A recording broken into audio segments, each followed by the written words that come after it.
Today it's Women in Tech and Venture Capital, our live stream with my gorgeous ladies. And yes, introduce yourself, please. Sophia, you should be first. Hi everyone, I'm Sophie Blackstad. I'm the CEO of Hive Online. We're a Danish fintech startup with branches in Sweden and Rwanda, and we do financial inclusion software for sub-Saharan Africa based on blockchain. It's a distributed community finance solution that digitizes trust and enables communities to build wealth without needing a bank account. We also do quite a lot of research. We're currently finalising a report on the perfect blockchain for the humanitarian sector. And we also work with the UN on how sustainable finance can impact the Sustainable Development Goals and the impact of big fintech on SDGs we're currently working on as well. Great to be here. Yes, thank you so much. And next, Natalia. Hi, I'm Natalia Bычкова. I'm the founder of a smart jewelry startup. Basically, we are building beautiful jewelry. We'll start with a bracelet that will have built-in technology, and that will be reminding women who will be our users about important activities throughout the day. Those activities that help improve their well-being, like taking regular breaks, doing different meditations, drinking more water, checking their posture, and etc. So whatever person or woman identifies as helping their well-being and can identify as self-care. Yes, thank you so much. And Tamara. Tamara, I actually work with a cryptocurrency that's based on a decentralized blockchain. I'm the marketing individual. I guess that's what I call myself. But beyond that, I do a lot of projects in women in blockchain and inclusion. Whenever you see a conference that there's not enough of us, I actually, I'm like, okay, why aren't we there? So I'm kind of like that person. I'm kind of like the nasty person that says, hey, why aren't there enough women? Why aren't we talking about enough topics about this? My love and passion is first one in helping third world countries. Okay, and my first question about opportunities during the pandemic. What's going on? What is like the next big thing in technology side? Sophia, maybe. Yeah, if I dive in on that one. So what we've seen across Africa actually is a huge uptick in the demand for digital financial services. And that's for two reasons. One is because communities need to build and maintain financial resilience in what is a global economic downturn.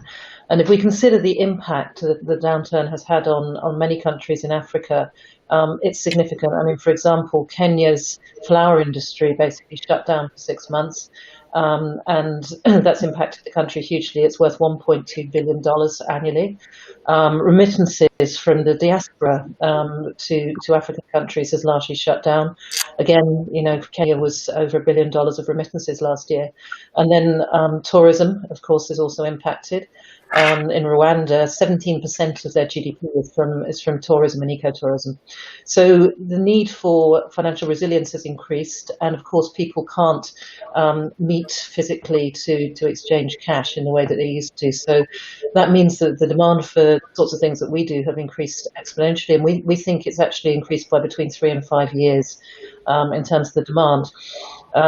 So from our perspective, we're seeing a huge acceleration towards what I call the distributed economy, where digital financial solutions can provide alternative payment solutions to particularly underserved and rural populations, where previously they've been largely focused on the urban centres. So that for me is the big impact we've seen. And of course, women are already getting together in groups in their communities to build financial resilience, and giving them digital solutions enables them to be more successful and be more secure. Mm-hmm. And what is the next big thing in decentralized finance and in finance in general for the global market? So I don't really like the term DeFi because Why? well What is we are different? we are a decentralized financial platform, but we're also building it with the sort of security and robustness that you would expect from a bank. Whereas a lot of DeFi is built more by techies rather than by people who really understand the risk to individuals that financial services can expose them to. And this also applies to other types of organisations. I mean, we've done this report with the humanitarian sector, looking at the impact of blockchain projects on their beneficiaries and the vulnerable people they support. And actually, they're not putting in the sort of protections that a bank would normally put in either. And while I strongly believe that the future is the distributed economy, I also believe that there is a gap in consumer protection at the moment, which has not been addressed. Yeah. And I think that national bordered regulations are so far behind the structures that's needed to help protect the very vulnerable people that these solutions are now reaching. And I think, I mean, DeFi is, future, but I think it's very much in the phase that ICOs were in 4 years ago. Yeah, absolutely right. There's a lot of hype, there's no regulation, and there's a lot of charlatans, and I think it's got a lot of maturing to do. Okay, I totally agree. Natalia, it's same question. Well, from our perspective, do you hear me okay? Yeah. Yeah, okay, because the mute is like just a bit of running here and there. So basically, where we are looking, from which perspective we are looking at the female and well-being of females is obviously their mental health.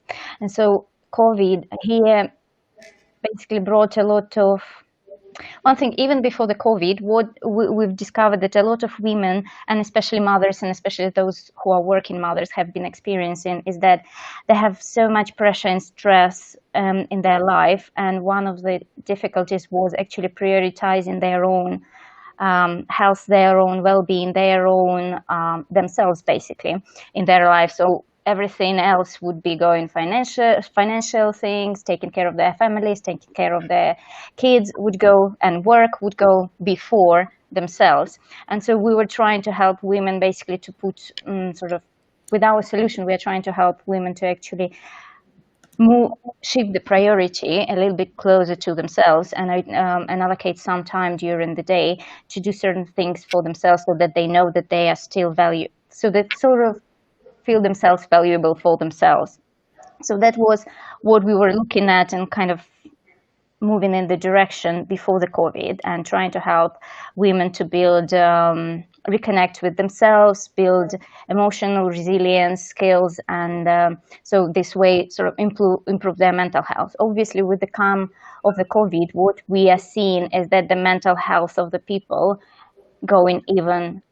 becoming even worse, and COVID affected it drastically. So, and even if one of the shifts I've been living in the UK, and so I was observing what was happening in the UK and talking to the people in the UK, with the women in the UK. Now with the COVID, what happened is that the emotional stress and the mental stress on women grew significantly, and so there are problems in their families, they are grieving, their relationship with their husbands are really experiencing a lot of strain.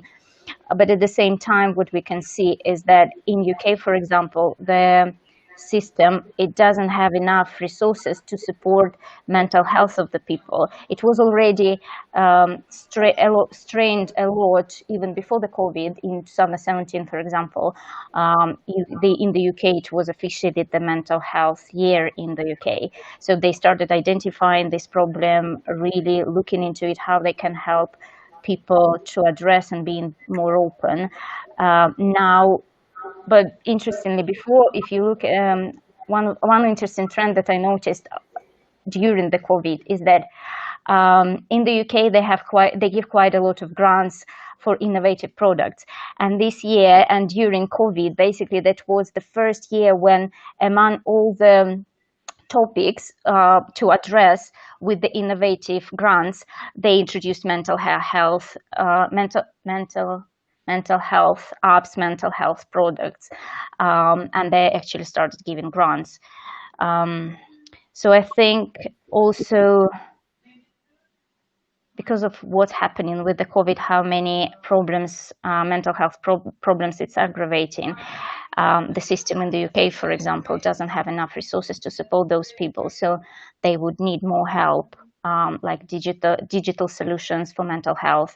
And so that's where the government is recognizing it, and they are putting some resources into Yeah, it. mental health is totally really important right now.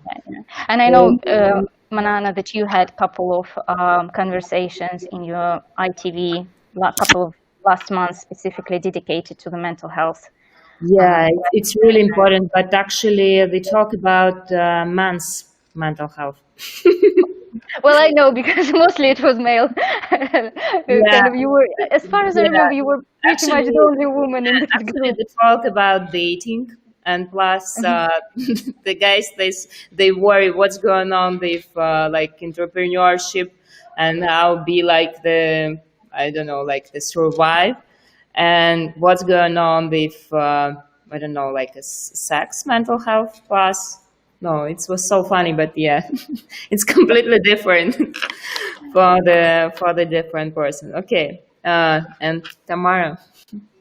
Um, well, I live in the city of San Jose, which is Silicon Valley. And we have this application that actually is called Nextdoor.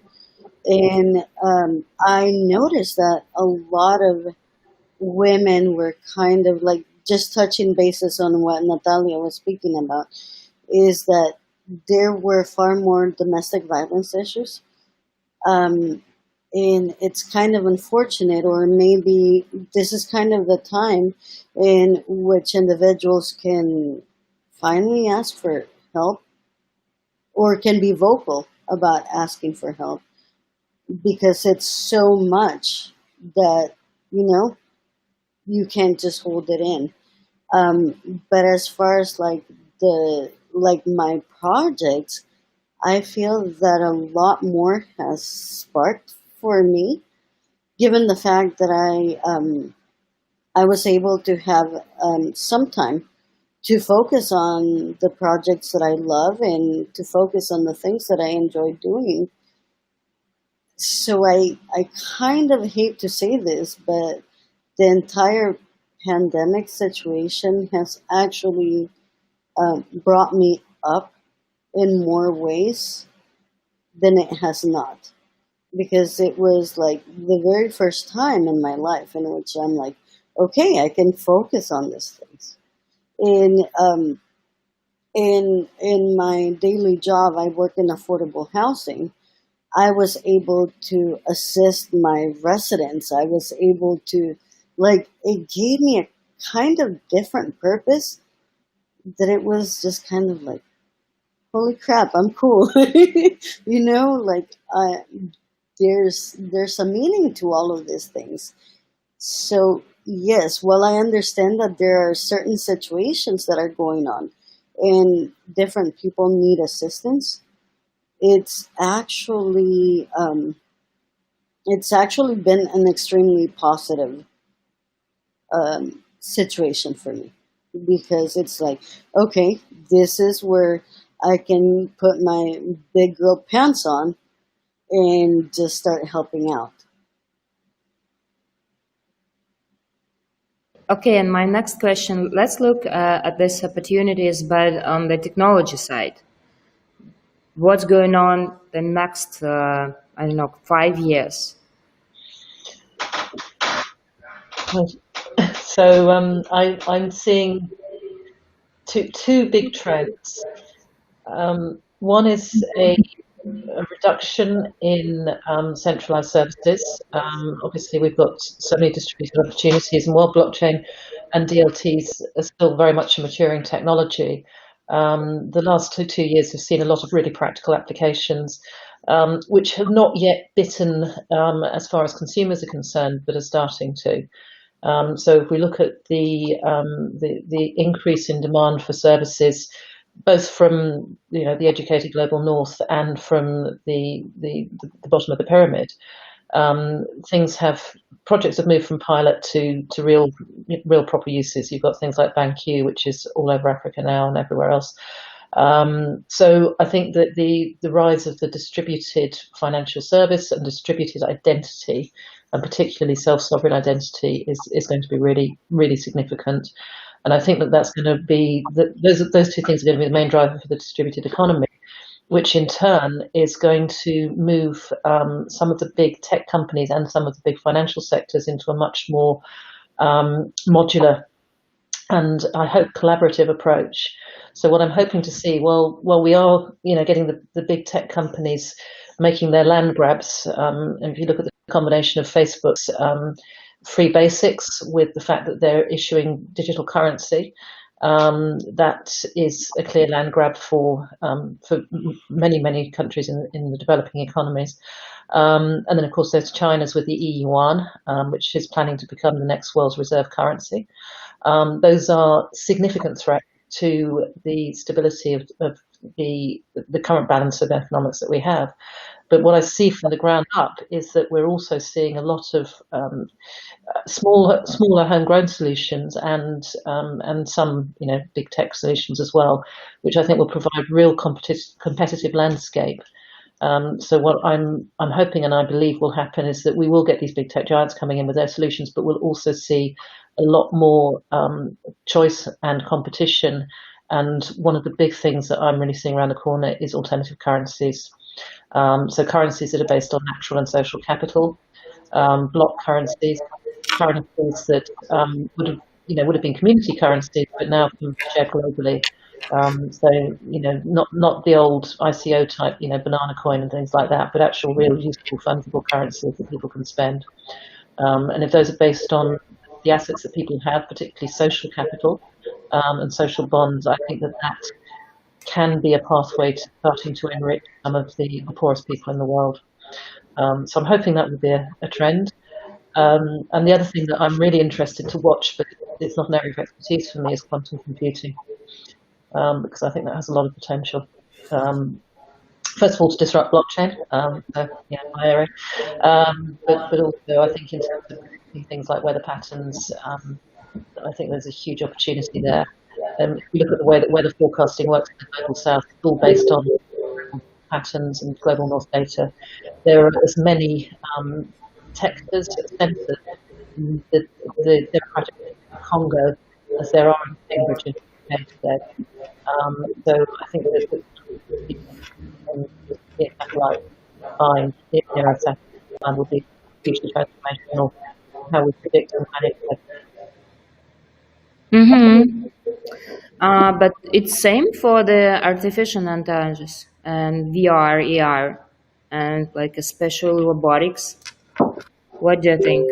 So I'm an information scientist, and I hate the term artificial intelligence. It's advanced analytics, and it's really useful, and I think it will automate a lot of jobs. I think we will see a lot of disappearing, not through robotics, but also through just more efficient services. And I mean, as a good example here, look at Power Bank, which started out as a chatbot. They've got like 800 employees, 13 million customers. And then you compare that to Citigroup, which has 200,000 employees and 200 million customers. Order of magnitude different. The more automation we have, the fewer jobs there will be. So, it's going to be an alternative approach. I think you guys are probably going to be coming. Certainly, based on the balance distribution we're seeing because of COVID, a lot more appetite for that now. So I think we're going to see a fundamental shift in the way the economy works and the way work happens. Mm-hmm. Okay, thank you so much. Natalia, what do you think? So from the point of technology, yeah. So from technology perspective, obviously, I will be speaking. Plus something for the medical and healthcare. Yeah. So basically, what I've seen in the last couple of years, let's say, is that there have been a huge growth in the medtech apps, medtech technology, and I've seen that there is they're trying to use VR, AR technologies to help treat medical problems and medical issues and different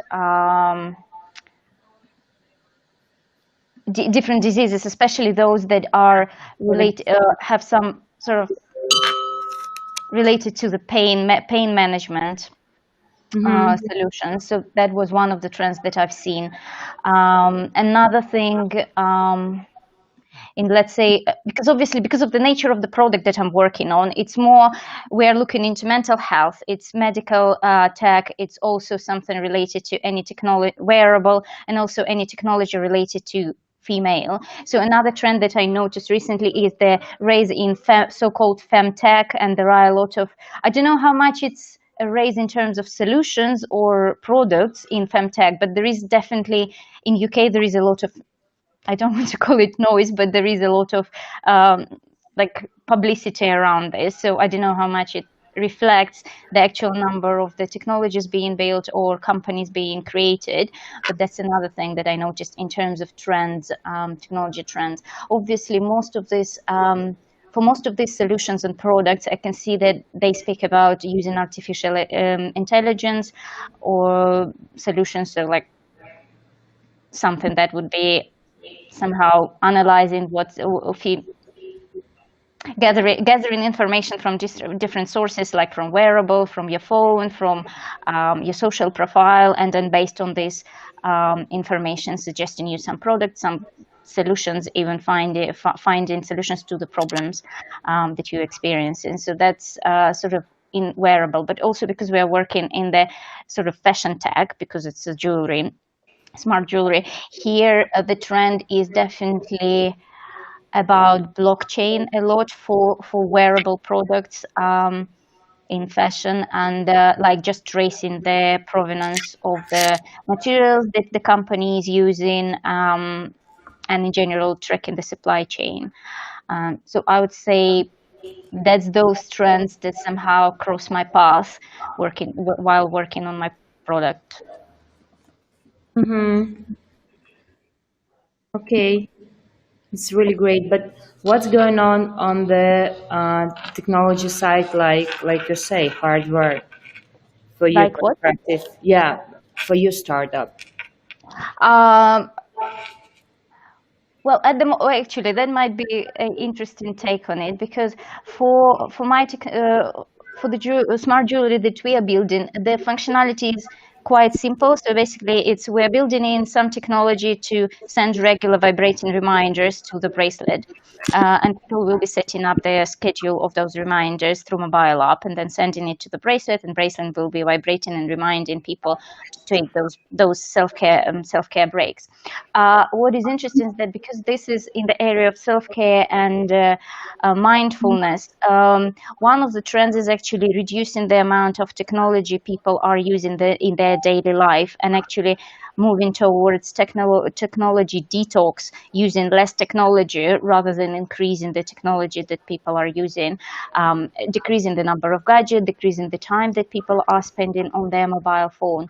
So that's actually the trend. I would say it's actually the trend of using less technology in daily life, and being really conscious and being really mindful about how you use technology, and whether this technology is helping you or whether this technology is actually taking something away from you, taking your time, your attention from yourself and your family. So I think that's the angle that we are taking, at least with the smart jewelry that we're developing. I don't know if it answers your question or like gives the answer No, that you're no, looking no, for, but it's okay.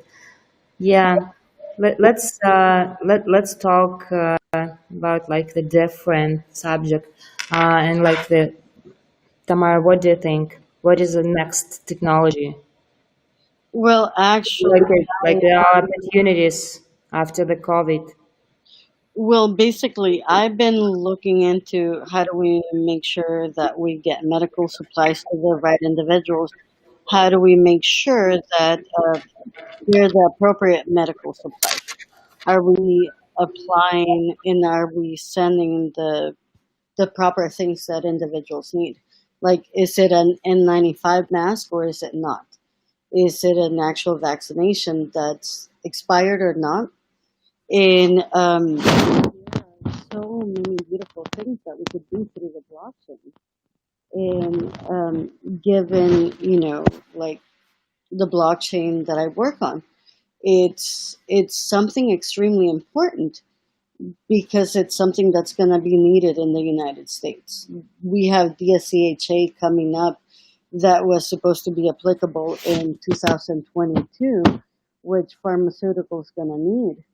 And if we can actually just make sure that people are receiving the products that they genuinely need, it would be amazing. Because it's like, I don't want to be sick and well, maybe not me, but like my parents. I don't want my parents to have health issues and think that, something may be expired, or that they wouldn't get a mask, or that we wouldn't be able to provide the proper solutions. And I'm kind of like more proactive about, okay, what if? What can we do for the future? Because unfortunately, we don't know what's going to happen. And Natalia, I absolutely love everything that you were like talking about, and like like the issues of women and everything. So I would love to talk to you some more about your project, because it sounds totally cool. And like for me, it's always like we always have to support each other. It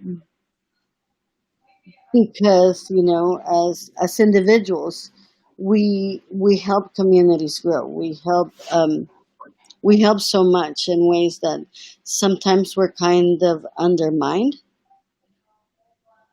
and there's so much that we could do. And Sophie, the aspect that you're like in Africa, I'm just kind of like, oh my gosh, I can't believe that I'm speaking to such amazing individuals, because these are the very places that I've always like wanted to work in, as our cryptocurrency can be mined through hard drives, and you have no electrical consumption. And I understand that in some places in Africa, women have been building like little sheds that are fully solar powered. And it's just kind of like the amazing ingenuity of the things that we could just do, as long as we can support each other. Yeah, I totally agree. I mean, when I go to these villages, the women are rearing kids, making things, making food, making cosmetics, grinding up peanuts to make flour without grid electricity, and they're 40 kilometers from the nearest road. But there's always a solar panel there. There's always a solar panel. And they are the lifeblood of the community. I mean, each of them is responsible for between 5 and 15 people. They mostly don't go to school, and the guys are all sitting around under trees. And that is the reality. Yes, yeah. Access to capital makes so much difference. Builds industries. Mm-hmm. And my actually last question: what are the best short investment opportunities? And maybe you give like a short advice for the female founders who want to raise like a next round for the technology startups, like both. For the your advice for the investors and your advice for the female founders.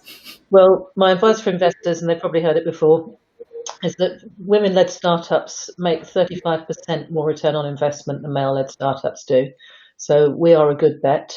There's a lot of us out there, but we don't get the capital we need to grow. So directly look at your portfolio, look at whether you think there are a representative number of women on your portfolio, or whether all of your investments look like you. Because if they all look like you, you're probably missing a very, very significant growth opportunity. To the female founders, I would say Don't be in Denmark, because less than 1% of gross capital goes to female founders in Denmark. The US is getting better. Sweden's great. That's 8% there. And so my advice to young female founders I often give is find a business model that makes money quickly. Because you, unlike your male counterparts, won't get capital unless you've got a working product with recurring revenue that's out in the market. So find a way to make money before you've got a significant traction in the market, because you'll need it. And it's sad that is the reality. And there's lots and lots of ways. I've seen many very ingenious female founders making money in lots of really exciting ways. Actually, it's great advice. I'm totally agree about like a revenue and profits and best business models, because it's like a great time for the new business models. Look at the share economy. This was 10 years ago. Look at like the companies like Airbnb, Uber, Yeah. and like a Slack. Yeah, and women Founded 10 years ago. But what do you think like the specific for the impact investment? It's like a special question for you, Sophie. Well, so Right now, because right now it's like a really trendy for the investors. And actually guys from New York City, they want to invest in sustainable companies. They've really great storytelling. They've amazing co-founders, and they want to support the female founders. And yeah, it should be impact investment. So yeah, and I've met some really great impact investors, and I think that is a really exciting opportunity. It's definitely growing. I think there's still a bit of a disconnect between the LPs and the investors, to be honest. What I see in the market is there's a lot of impact investors who are still being put under pressure to make 10 times returns or 100 times returns, and I think that there's a need for much more awareness amongst asset managers in particular, and LPs. I think there's still a certain amount of impact washing in the market where you get individuals and firms who really want to invest in impact businesses, but they're still following the old metrics, and that's a dichotomy and a challenge for them. And the result of that is there is a small number of impact firms that are very obvious money machines, and they get great investment. And I think that there's also a broad band of impact firms which will make money, but not that quickly. And I think that those firms will start to attract more investment as the market matures.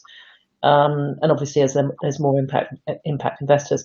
One of the things I would say is that an impact firm that is in a market that is a non-obvious market with a non-obvious business case has much more future potential than one that is in a crowded market. So we look like we're almost a charity case because we're working with impoverished women in parts of the world which are not very safe. But at the same time, the potential for growth there is phenomenal, and the opportunity is huge. So I would say to impact and non-impact investors that Africa in particular has enormous growth potential. It's the greatest population in the world, so I think there's a lot of investment opportunities there, particularly in West Africa, which has seen very little investment so far. And Sophie, who was more helpful for your startup? I remember actually Techstar invested in your company, and plus like a specific venture capital firms. Maybe you give like a special advice for the startups who want to run in. Yeah, so we had an early investor who put quite a lot of money into the business, which was extremely useful, but he wasn't able to help us on our impact journey. So I think the advice I was given this a lot of times actually, is that, I mean, Techstars was brilliant because they really helped us understand our business better and communicate better and learn how to sell properly, and those things are all essential for a business. But I would say the most useful investor for a business like mine is an impact investor. And we're currently going through an impact accelerator, the F accelerator, and they're not even giving us any money. But they know our business, they understand our market, and they're giving us such great advice, and really helping us in ways that a normal accelerator would be able to help us with. So yeah, I think there's two sides to the coin. One is you need really, really great advice. And another thing that I think every family needs to hear, and especially first-time founders, ask for help, ask for advice, ask for support from people who've been through this journey already because they want to help. It's brutal setting up a startup, and it's even more brutal when you're a woman.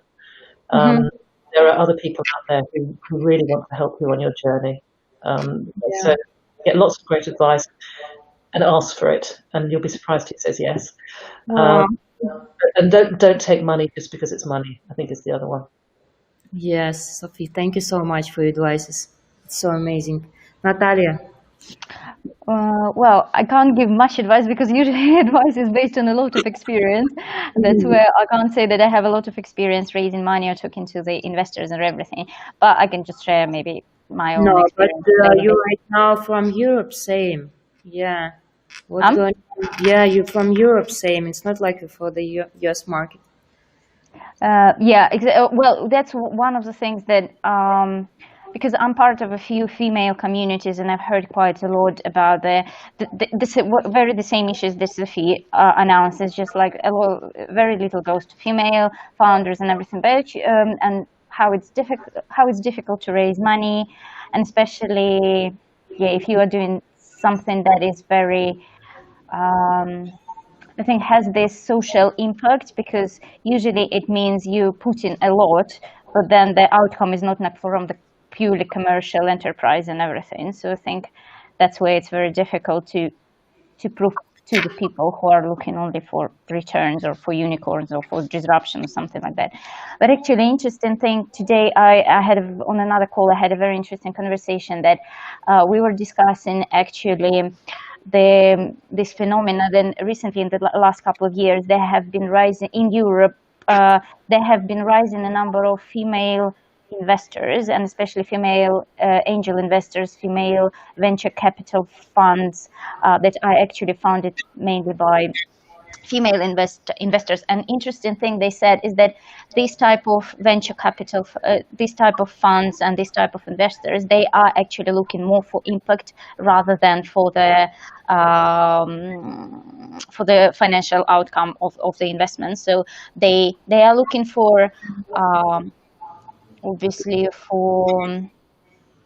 to be for the business model for the company to be viable, but they are not looking for such huge returns or estimated returns as male investors, for example. So I think that's one of the things I will be probably looking on my investment journey, is trying to find those angel investors, those venture capital firms that are mostly founded by females. From one side, because the issues that we are addressing with our product will be closer to the women rather than to the most men. So it's like you can play not only on the financial returns, but you also can connect. They can connect to the issues that you are addressing, being a woman and being in the shoes of our target users, let's say. So that's about my sort of strategy that I'm going to implement. But also we've started looking right now, talking to the investors. We are looking to become part of the incubators, accelerators that are helping mental health, wearable technologies, and etc. And actually, recently we had a very interesting case when I was looking in a community forum. I just posted a couple of ads that, hey guys, I'm building financial model for my startup. I need to verify some assumptions, and I need this and this type of people experienced in who has built this type of startup or built this type of product. And basically, someone reached me out seeing this ad, and they were incubator scouts, they were investor scouts. So basically, what I would like probably to advise is that ask for help, because you never know, even if you don't get the help you were looking for, people will know about you, and they will bring the people who can help you, or they found a way, they feel something interesting, they know someone, they have connections. So it's just shouting out, telling as much as possible about your product, about what you're doing, about your mission, and just being out there to be seen. And then the opportunities actually will start also finding you rather than you are chasing different opportunities as well. And also what I'm thinking, I think my personal sort of view is being really selective where you go, where you're looking for money, so that you're just not wasting your energy banging to the doors of the people who will never open them. Because it's like there are a lot of pitching events, there are a lot of different pitching. That's one of the things I've seen recently, like in the 2 years. There are so many pitching events, and sometimes they are advertising. You're like just thinking, what's the purpose? It's like there are so many, and they ask all the same questions, and you just get worn off by answering all the same critical questions. Then are not helping, not moving you really along and helping answer the questions that you need to answer for yourself to strengthen your idea, to strengthen your business.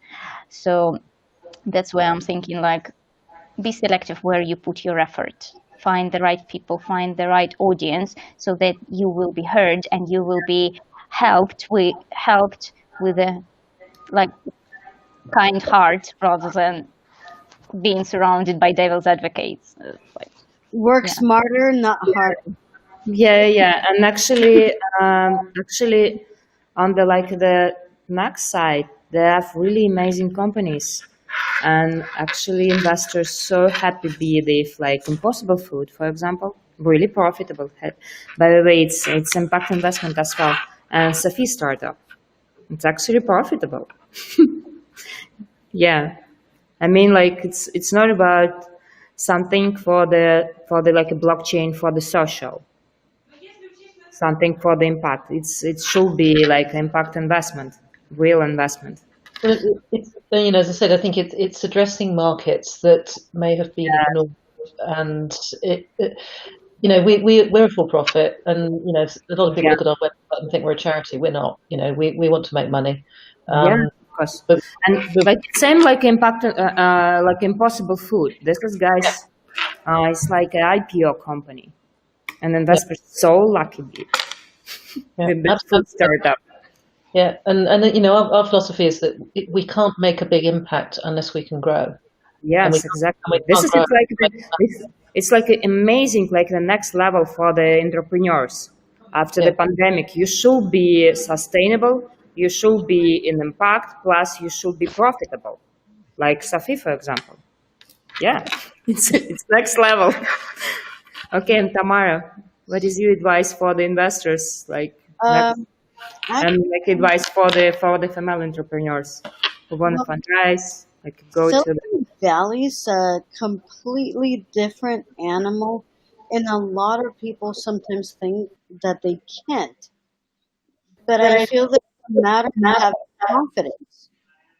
It's a matter of walking in, and if you have a totally working product, people people will just listen to what you're working on.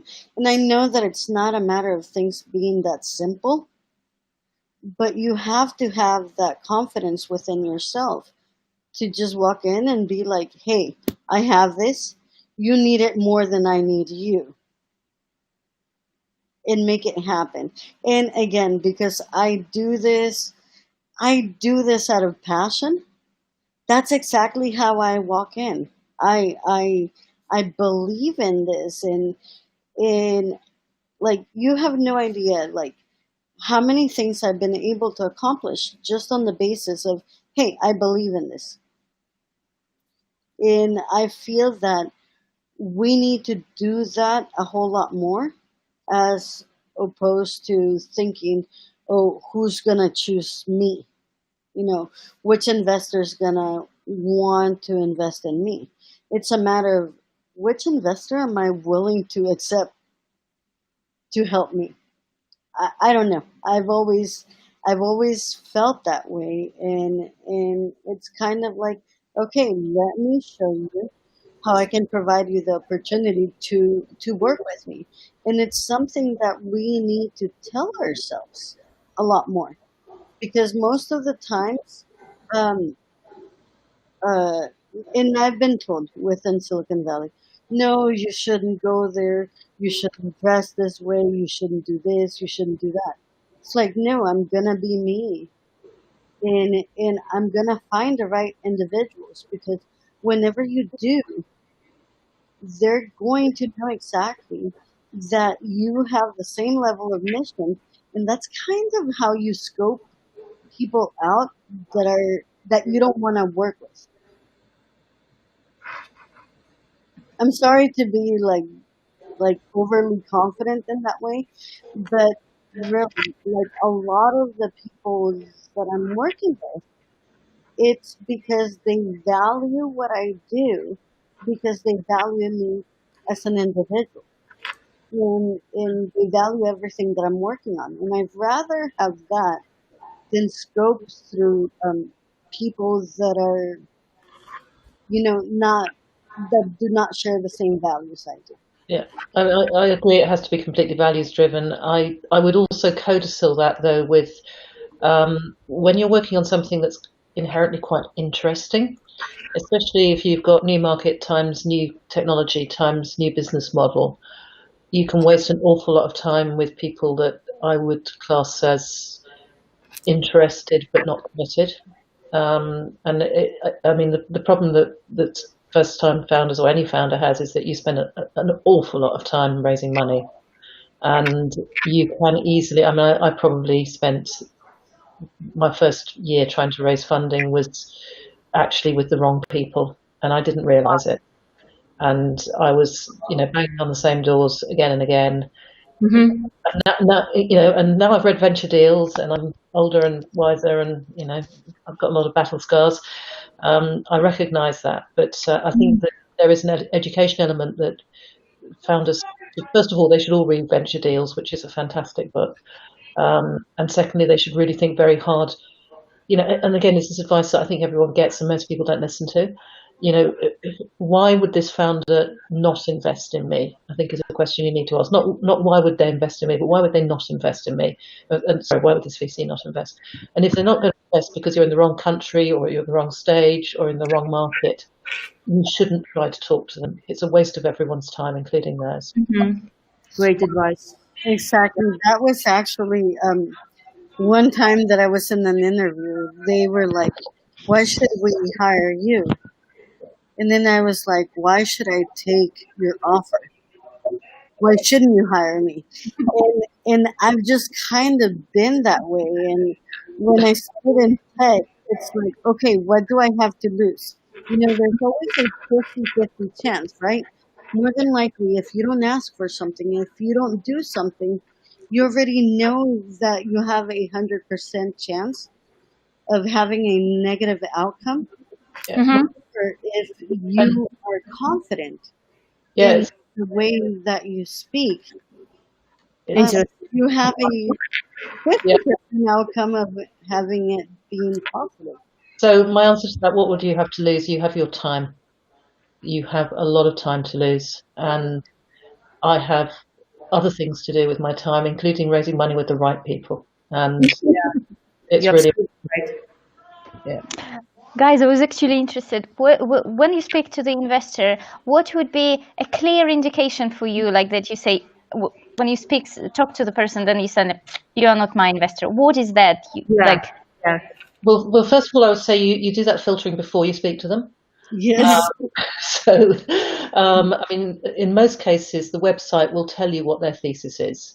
So if their website says, I invest in space tech and near satellites and weather systems, then you do not take your jewelry startup to them. No, of course. If you look at their portfolio and there are other things that you recognise as, I could imagine myself in that sort of space, then that's a, and the other thing is the stage. So a lot of them will say very clearly, we invest in X stage, so pre-seed, seed, Series A, etc. And if your company is not at that stage, they may make an exception. But in my experience, the ones who make an exception are the ones who come to you, not the ones you go to. Well, actually, the question was more if you know that you check that you comply all the formal criteria, but then you start already talking to the investor in their behavior, in their words, what they're saying. Is there something that you've seen few times and you realize, no, you're not my investor? So it's like a keyword, key phrase like the way they behave, look, or something that is like makes you think, no. Well, in my case, it's values, and it's very easy to tell how somebody is driven when you're talking to them, and you can ask them questions, which are related to the values that drive you, and see whether they share them. And if they don't share them, then first of all, they probably won't invest in you, and secondly, you probably don't want their money, because I mean, it's often said that the average investment lasts longer than a marriage. So if you don't want to be, in a relationship for 10 years or more, then you shouldn't be contemplating that relationship, and they won't either. So it's the same way that if you don't feel 100% confident about them, they won't feel confident about you. And it is like dating, basically. Yeah. So, Okay, I don't, Natalia and Tamara, thank you for your time. Thank you for this conversation. Thank you for support to the women in tech and venture capital. Let's do it something together on the next month. Thank you. Thank And you you. for by the way, I do want to add that I also work within the Everpedia community, and we do have a Women in Blockchain page that basically puts everyone's biographies and information. So if there's any way that we can help, I would Okay, love to yes, include thank you. thank you. you, ladies. Yeah, see you. Thank Bye you bye. very much. Bye.